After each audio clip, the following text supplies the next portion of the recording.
Assalamualaikum warahmatullahi wabarakatuh.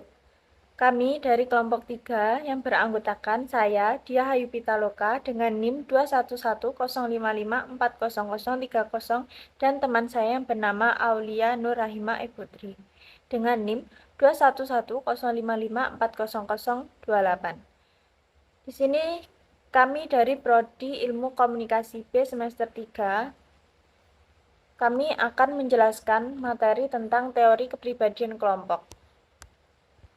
Sebelumnya, apakah kalian sudah mengetahui apa itu teori kepribadian kelompok? Saya akan menjelaskan sedikit pengertian tentang teori kepribadian kelompok. Teori kepribadian kelompok adalah satu dari teori-teori sifat atau trait teori yang merupakan salah satu pendekatan utama dalam mengkaji kepribadian manusia. Di sini saya juga akan menyampaikan sejarah singkatnya. Teori sintalitas kelompok merupakan perwujudan dari proses komunikasi dari suatu kelompok. Teori ini dikembangkan oleh Cattell pada tahun 1948. Cattell berpendapat bahwa untuk dapat membuat perkiraan-perkiraan ilmiah yang tepat, segala sesuatu harus dapat diuraikan, diukur, dan diklasifikasikan dengan tepat dan cermat.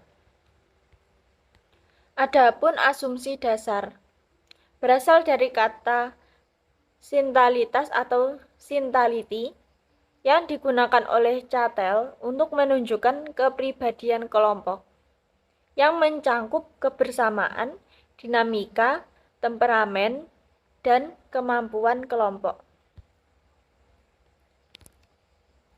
Di sini juga ada dasar-dasar pendapat yang dikemukakan oleh Cattell dipengaruhi oleh pandangan McDougall tahun 1920 tentang kelompok, yaitu A. Perilaku dan struktur yang khas dari suatu kelompok tetap ada maupun anggota-anggotanya berganti. B. Pengalaman-pengalaman kelompok direkam dalam ingatan. C. Kelompok menunjukkan adanya omongan-omongan. D. Kelompok mampu berespon secara keseluruhan terhadap suatu rangsang yang tertuju pada salah satu bagiannya. E. Kelompok menunjukkan emosi yang bervariasi. F. Kelompok menunjukkan adanya pertimbangan-pertimbangan kolektif bersama. Terdapat konsep teori menurut Cattell dalam teori kepribadian kelompok, yaitu ada dimensi kelompok.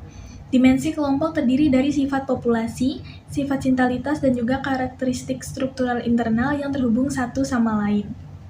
Dalam dimensi kelompok terdapat 3 panel, yaitu sifat sintalitas. Sifat sintalitas yaitu pengaruh dari adanya kelompok sebagai keseluruhan, baik terhadap kelompok lain maupun lingkungan sekitarnya. Kemudian yang kedua ada struktural karakteristik, yaitu hubungan antara anggota kelompok atau perilaku-perilaku dan pola organisasi kelompok. Kemudian yang ketiga ada sifat populasi, yaitu sifat dari anggota kelompok yang cenderung ada atau sifat rata-rata yang ada pada kelompok tersebut. Kemudian konsep teori yang kedua yaitu dinamika kepribadian. Dinamika kepribadian kelompok dipengaruhi oleh variabel budaya. Konsep utama dinamika kepribadian ini yaitu adanya sinergi. Sinergi merupakan jumlah total energi individu yang dibawa ke sebuah kelompok oleh anggotanya.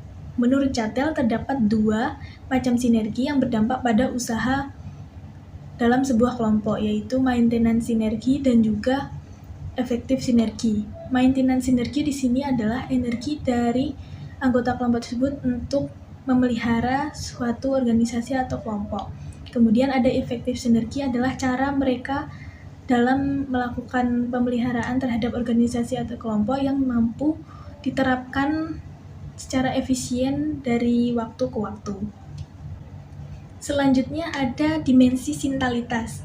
Dimensi sintalitas ini merupakan atau menunjukkan tentang perbandingan antara karakteristik individu satu dengan yang lain dalam sebuah organisasi atau kelompok yang ditunjukkan melalui keterbukaan ekstrovert versus penarikan diri. Kemudian adanya sifat santai dan realistik seseorang dibandingkan dengan agresif, tegas, dan juga keras orangnya, sehingga mencerminkan atau membentuk sebuah citra kelompok yang berbeda-beda. Kemudian terdapat juga kesadaran dalam mencapai tujuan bersama, atau bahkan ada yang memilih untuk